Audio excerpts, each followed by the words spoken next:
Olá, seja bem-vindo, bem-vinda a mais uma edição aqui do GNC Gestão, Negócio e Conjuntura, um programa da Escola de Gestão e Negócio em parceria com a Escola Criativa, trazendo para vocês temas da atualidade, temas do mundo dos negócios, para a gente discutir com os especialistas. E hoje aqui contando com a presença de dois professores ilustres, professor Manuel Fernandes, nosso convidado, professor doutor Manuel Fernandes, que está conosco aqui para discutir o tema planejamento estratégico empresarial. Professor Manuel, seja bem-vindo, um prazer.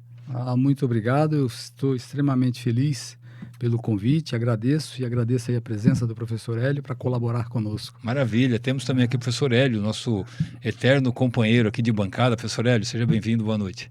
Boa noite a todos, um prazer estar com os colegas aqui, com todos vocês que estão nos assistindo. Maravilha, então nós hoje trouxemos aqui o tema planejamento estratégico num cenário de bastante transformação para as empresas. Então a grande preocupação das empresas é com a perenidade, é com a sua permanência no tempo. E para falar um pouco sobre isso e trazer mais reflexões, temos então aqui a presença dos dois professores e o professor Dr. Manuel Fernandes, que vai nos ajudar a entender este universo. Professor Manuel, antes de nós falarmos ali da estratégia de médio e longo prazo, vamos entender ali algumas coisas que precisam vir antes, né? O que deve vir antes dessa estratégia empresarial? Olha, é algo assim extremamente importante nós definirmos inicialmente todos os nossos objetivos.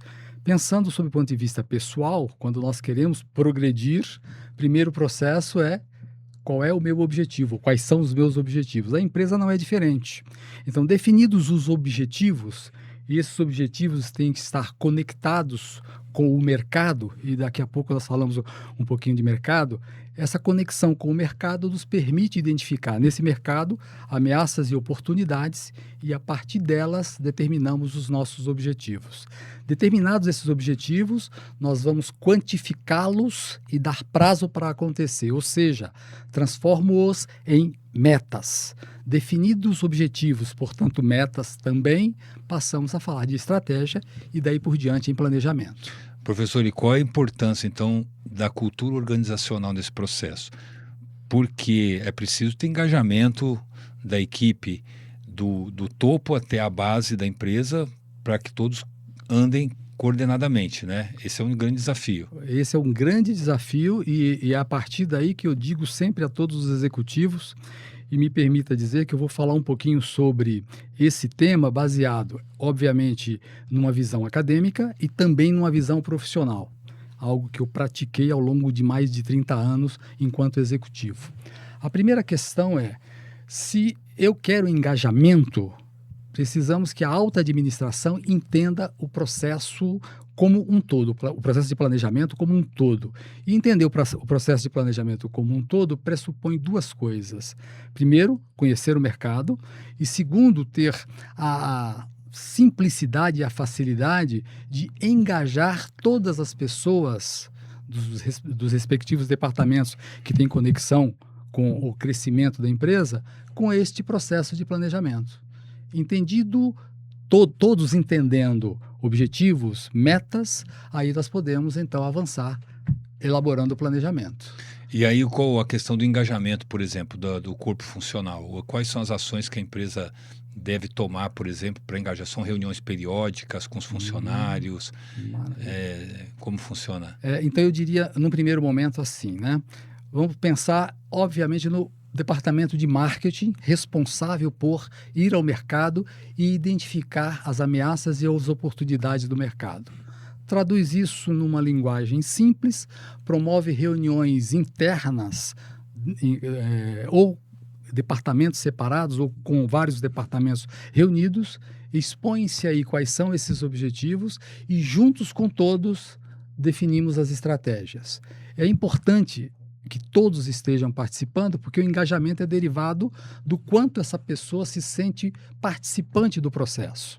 E em se sentindo participante do processo, ela vai ver depois no resultado, no planejamento, as suas ideias sendo ali colocadas. E aí sim está concretizado o engajamento, ou pelo menos espera-se que esteja conectado esse engajamento. Professor, você teve experiências aí no mundo profissional, no setor privado, notadamente empresas de pequeno e médio porte. É difícil implementar um planejamento estratégico dessa natureza em empresas desse porte? É muito diferente do que implementar um planejamento estratégico em empresas de grande porte? A diferença básica é assim, é a distância existente entre a alta administração e a média administração. Na pequena e média empresa, essa distância é menor. Na grande empresa, essa distância é um pouco maior.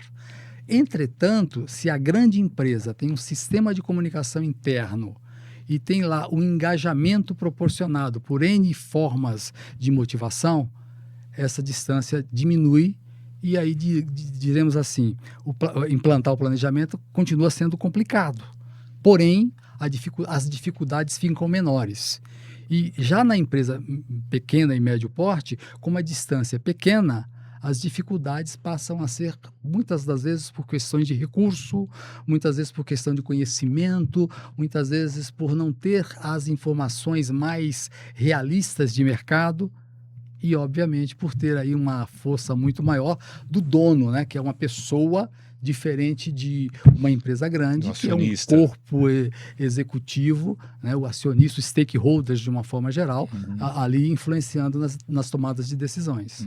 Diria que basicamente são essas as duas grandes diferenças. Agora é preciso de uma equipe muito competente, muito capacitada para coordenar projetos dessa magnitude, né? Ou seja, tem que ser bom tecnicamente, tem que ser bom também nas habilidades atitudinais, né?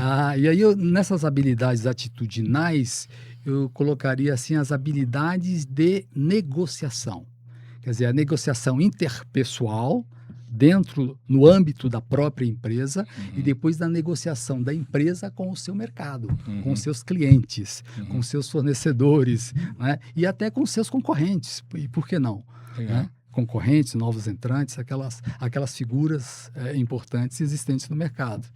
Professor Hélio, quer fazer uma pergunta aí, uma participação, um depoimento da sua experiência, que eu sei também que você teve trajetória aí no mundo empresarial, que já pensou em estratégia também, eu acho que vale a pena aí. Sim, já tive. Na verdade, o que o professor nos disse nos levanta uma série de questões que vão desde, por exemplo, se você partir de um planejamento orçamentário, ele tem um formato. O planejamento estratégico deveria ter um outro. Mas muitas vezes eles ficam muito próximos. Por quê? Porque há uma dificuldade muito grande de você decidir onde estão os seus limites. Quer dizer, o planejamento estratégico vai, eu quero ir do ponto A ao ponto B, e isso tem que ter um certo grau de dificuldade. Se eu quiser beber água, eu pego aqui, não preciso planejar nada, não precisa de planejamento estratégico. Por outro lado, se eu quiser ganhar salário mínimo e ter uma Ferrari, não adianta ter planejamento estratégico, não vai funcionar. Onde fica esses limites já é uma dificuldade. O que eu posso fazer? Muitas vezes o cara fala, não, põe 5% sobre a venda do período anterior e tal. Não é de fato um planejamento estratégico, é apenas uma adaptação de um planejamento orçamentário. E isso às vezes é um problema, porque o mercado muda e você tem aqueles problemas de tecnologias de ruptura, que a gente estava conversando, o caso da Blockbuster, que se você tem tecnologia de ruptura, quem produz, sei lá, um vinil, que os nossos ouvintes muitas vezes nem sabem o que é, não existe mais, até mesmo um CD ou um DVD já não se utiliza mais, nem pendrive, né? O pendrive é o que está saindo, poucas pessoas utilizam. Você tem a ruptura, ele não funciona. Então a primeira coisa é estabelecer qual é esse limite e para fazer com que não seja simplesmente um incremento.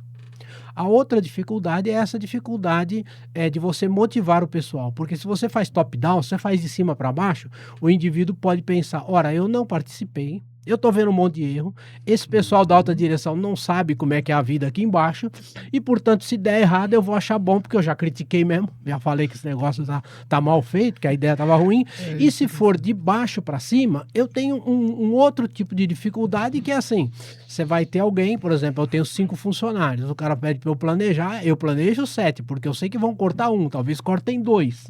E aí, se tiver uma dificuldade, com 5 eu me viro.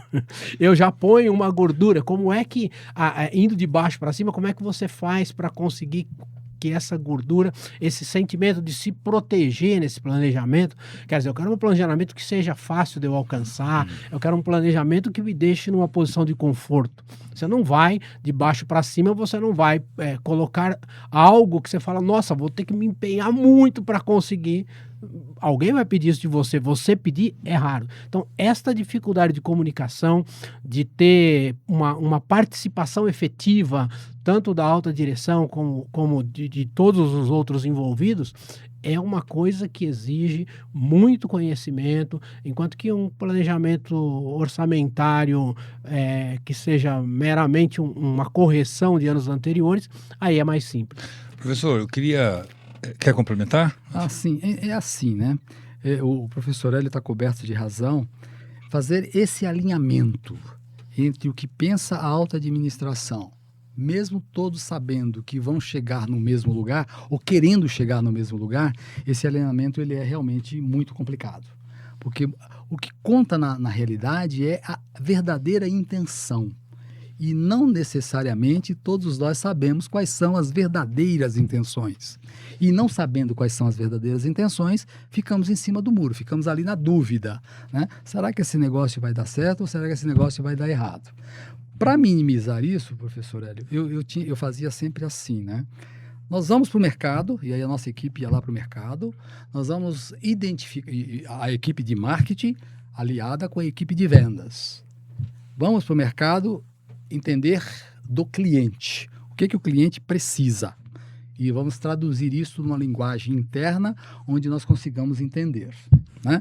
Trazemos para a conversa o pessoal de compras, porque nós precisamos entender lá no mercado como estão os nossos fornecedores, né? Esses fornecedores, eles estão fornecendo-nos algo que é importante e qual é o nível de importância de cada um desses nossos fornecedores. Aí voltamos ao marketing e a vendas, e os nossos concorrentes, como é que eles estão? Então nós traçávamos esse panorama, e esse panorama precisava ser o real, o verdadeiro, incluindo a intenção. E engajando todo mundo. E aí engajando todo mundo, porque trago... Simultaneamente. Inclusive trago para a conversa a área de produção. E, professor, você tem total razão. Isso não é fácil. É muito mais fácil eu estar aqui falando para vocês do que na prática quando nós fazíamos isso. Então, você precisa ter um diretor que tenha vontade para que isso aconteça de verdade, que esse engajamento seja de vontade dele, para que, então, a parte, os executivos de médio e a de baixo nível tenham, baixo nível, desculpe, essa palavra foi ridícula. Baixa hierarquia. De baixa hierarquia, né? Tenha condição de entender isso e aí sim, completando o que o professor disse, aí nós estamos buscando esse tal engajamento. Mas eu repito, conhecer clientes, concorrentes, novos entrantes, produtos substitutos e fornecedores existentes nesse nosso mercado é o primeiro e mais importante os primeiros e mais importantes aspectos que nós precisamos entender, porque olhando para eles eu entendo quais são as ameaças e quais são as oportunidades do nosso negócio. Essas ameaças e oportunidades precisam ser repassadas para todos dentro da empresa. Uhum. Eles entendendo isso, podem entender que aí está em jogo o seu salário, está em jogo o seu emprego, está em jogo o crescimento seu PLR. O seu PLR e etc. Não é? E entendido isso, o engajamento fica muito mais fácil. Professor, na sua experiência como executivo, você já teve casos assim, de sucesso que você poderia compartilhar? Olha, eu não vou citar o nome das empresas na qual eu trabalhei por questões, mas assim, a primeira empresa que eu trabalhei enquanto executivo, podendo e responsável pelo mercado nacional e internacional, só para vocês terem uma ideia, eu comecei na empresa, nós faturávamos R$300 mil por mês. Isso no meu primeiro ano. Uhum. Trabalhando desta forma que eu abordei com vocês, implementei o departamento de marketing, buscamos informação de mercado, trouxemos isso para todos os funcionários. Segundo ano, nós passamos a R$1.300.000 mês. Tá certo? Eu sei que ao final do quinto ano, nós faturávamos R$6.800.000 mês. Uhum. Essa foi a realidade daquela empresa. Na outra empresa que eu fui, também do mesmo segmento que eu trabalhava, a situação, lá eu já comecei, ela estava um pouco melhor. Ela já faturava 3,5 milhões aproximadamente. Uhum. Nós chegamos a 12 milhões mês. Por conta do engajamento.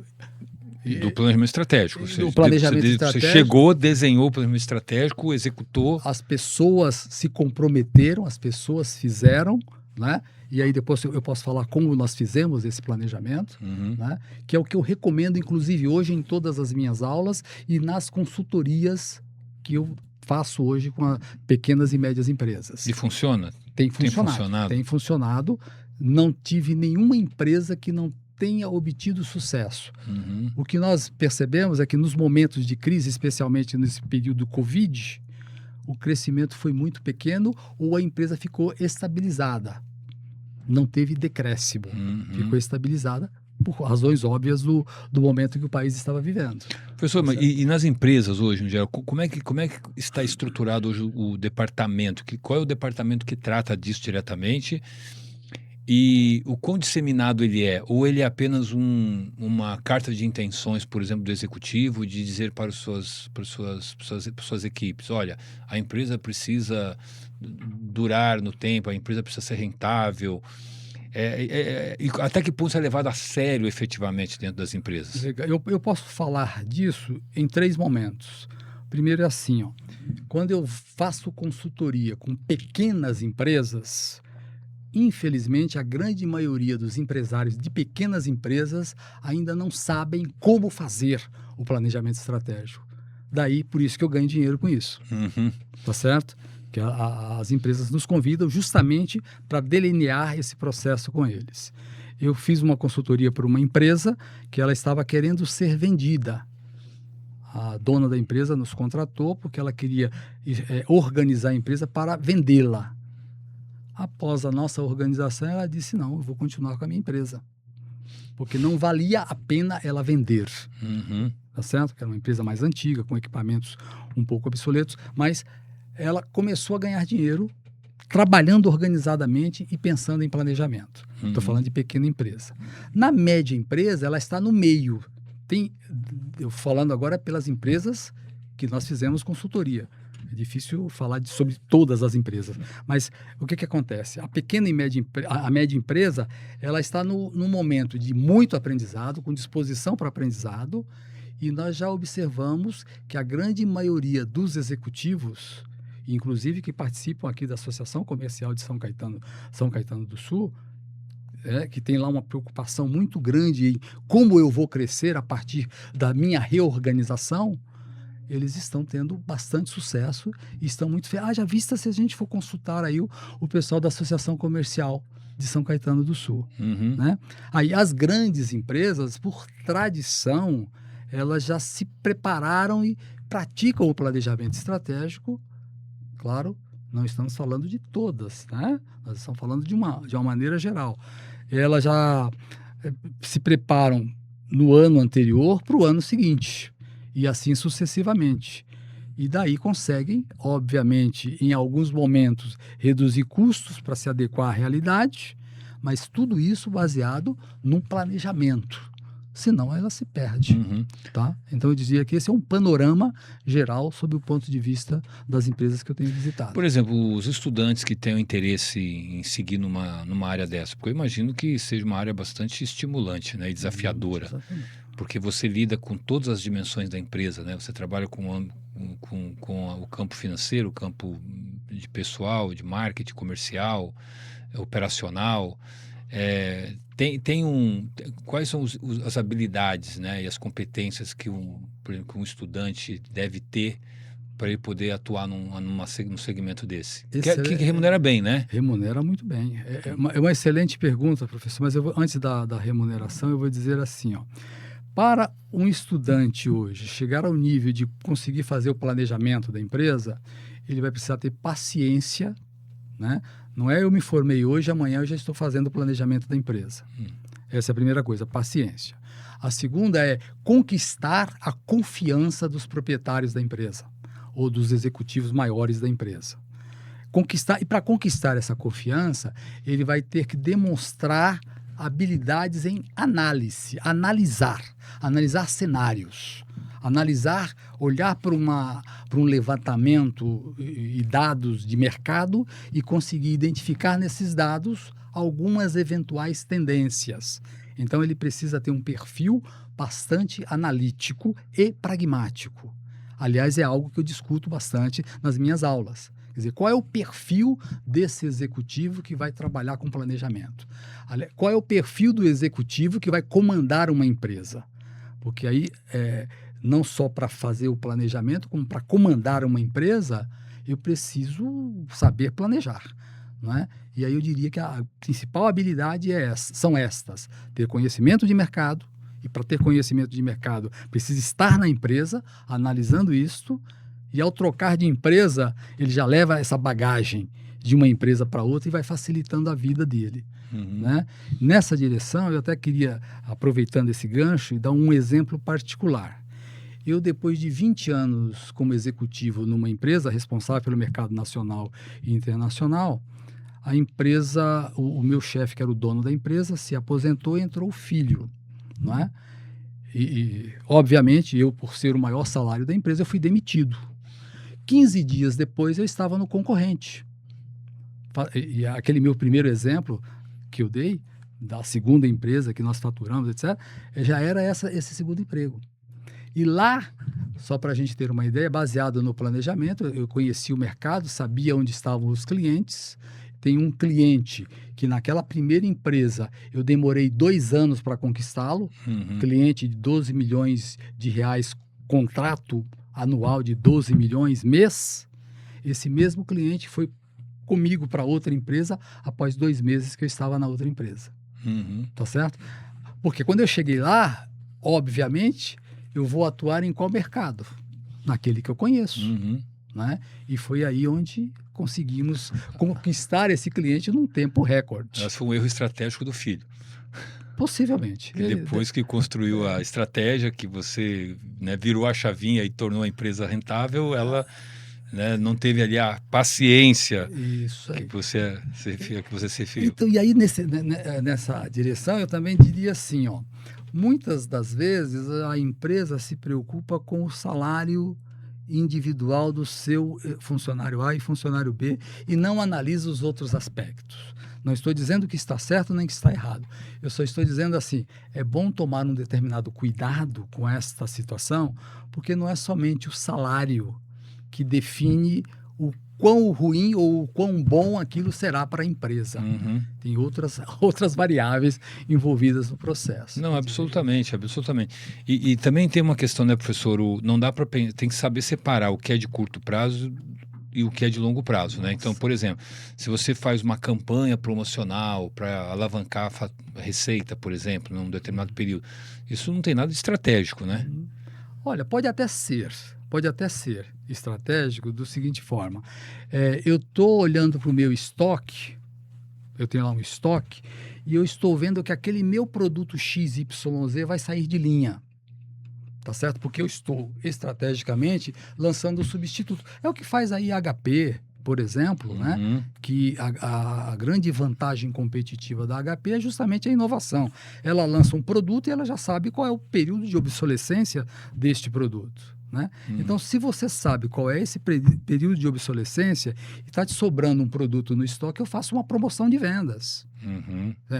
Período estabelecido, X unidades, sei o quanto eu vou reduzir nos preços para que isso aconteça rapidamente e o quanto de receita eu vou trazer para a empresa naquele período.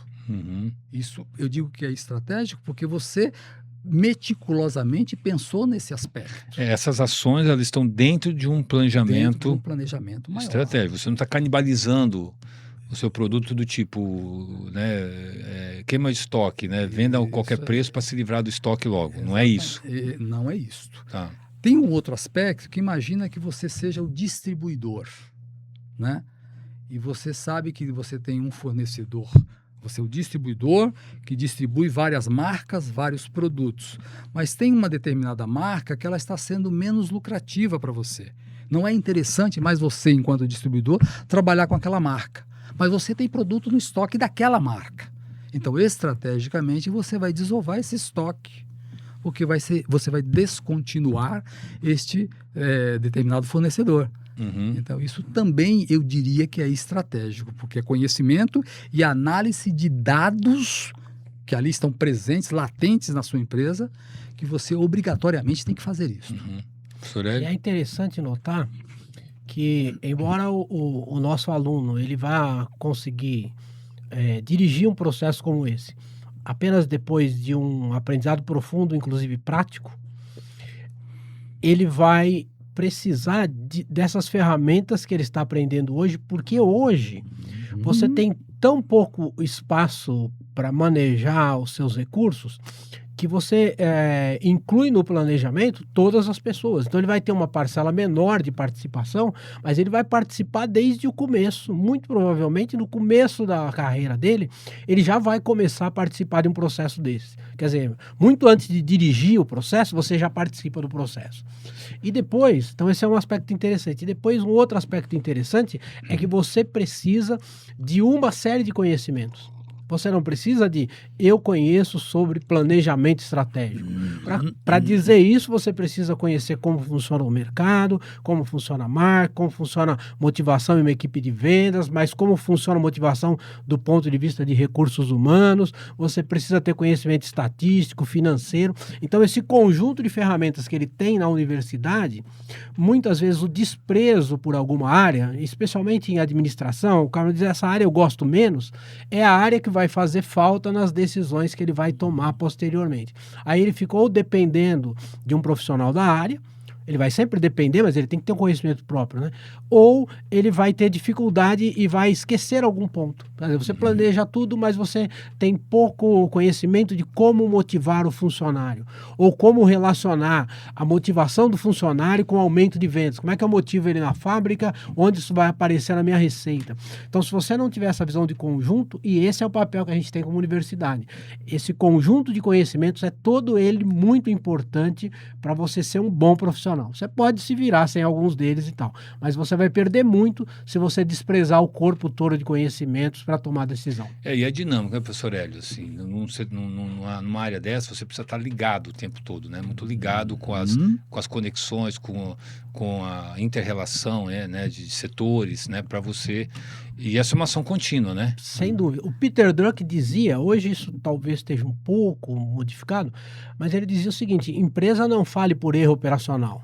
Erramos ali, fizemos... Não é. A empresa fale porque ela tem uma visão equivocada de para onde vai o mercado.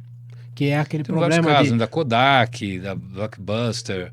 Né? Tivemos casos aí. Olivetti.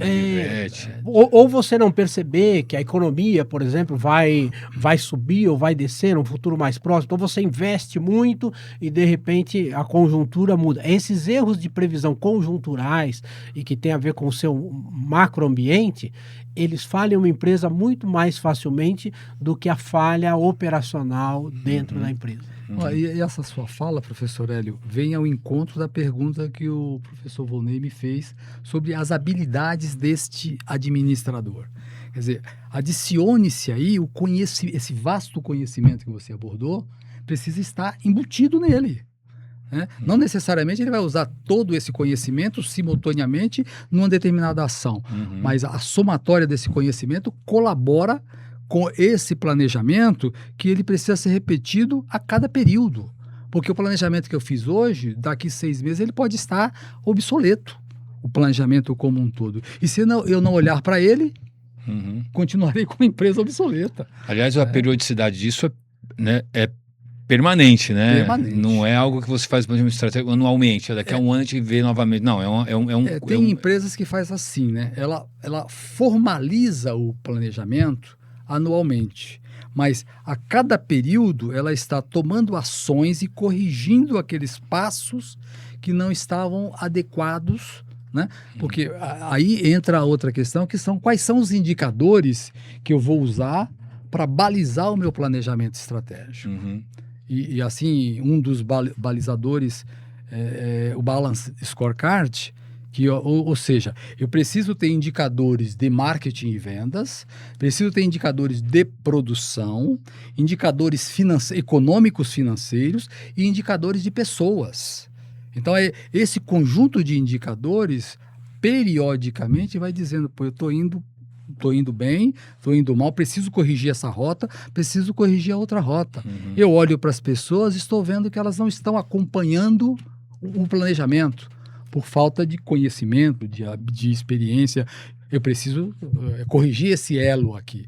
Mas econômico-financeiramente eu não tenho recurso tenho que buscar recurso em algum lugar ou rever o planejamento e reduzir a velocidade dele, por exemplo.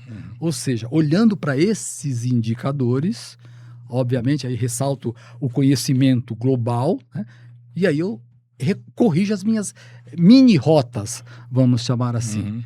Final do ano, ajusto o planejamento e passo a corrigi-lo novamente no ano seguinte. Aquele negócio, né? Para quem não sabe para onde vai, qualquer caminho. É Alice no País das Maravilhas. Para onde você vai? Não sei. Então qualquer lugar serve. Qualquer direção serve. E isso é uma coisa interessante porque a gente teria que ter um espaço de mais meia hora para falar sobre essas questões ambientais. Por exemplo, o indivíduo hoje toma um milkshake, ele sente as veias entupindo, dado a propaganda e o ambiente que nós vivemos. Então, se você vende milkshake, você tem que tomar algum cuidado, né? Carne vermelha, não é só aquilo que você produz, é o ambiente para o qual você produz e como você faz isso internamente. Então imagine a sua empresa amanhã ser cobrada porque você só tem homens, ou porque você não tem negros, ou porque o seu produto faz mal. Então tem uma série de coisas que não é o produto em si. O indivíduo pode gostar do produto, pode gostar do seu preço e tudo mais, e ainda assim você tem um problema enorme com o macroambiente. É como refrigerante, né, pessoal? Que é bom e faz mal, né? Exatamente, pode ser agradável. Você tem uma cultura, né, de combate ao sódio que vai impactar e no alguns negócio. desses exigem conhecimentos específicos. Por exemplo, se eu vou pegar recursos, eu tenho que ter uma certa visão de economia, né? Perspectiva do futuro, porque o recurso custa. E dependendo dele custar 5% ou 30%, o que eu posso usar de recurso varia grandemente. Então eu preciso... Bom, olha, nós estamos caminhando já para o final, professor, porque o tempo passa rápido. E, aliás, eu queria até tratar do tema KPI, que não vai ser possível a gente tratar agora, mas já fica aqui o convite para a gente na próxima sessão aí poder discutir. O professor tocou dessa questão também do macroambiente, que eu acho que é muito apropriado também, fica para a nossa segunda oportunidade. Então, aqui, rapidamente, para as considerações finais, para a gente encerrar aqui nosso programa, e aí a gente já caminha para finalizar aqui nosso evento de hoje. Legal, eu obviamente vou agradecer, mas eu queria deixar também em aberto, nós falarmos da visão baseada em recursos, que vem totalmente conectada ao ambiente e com a fala do professor Hélio, sensacional, adicionar a ele todos os KPIs, que a gente deu aqui só uma ideia do que possa ser, né? E aí então avançar nesse processo. Diante disso, eu só tenho que agradecer essa conversa maravilhosa que passou o tempo aí que nós nem percebemos. Foi um prazer. Muito obrigado. Foi um prazer. Muito obrigado. Professor Hélio. Prazer enorme, eu agradeço o convite e quero agradecer a você, né, que nos assiste, que nos ouve, que é a razão de ser da existência do GNC. Maravilha. Então ficamos por aqui com mais uma edição aqui do GNC e já fica aqui o convite para que você esteja conosco na nossa próxima edição. Um abraço e até mais.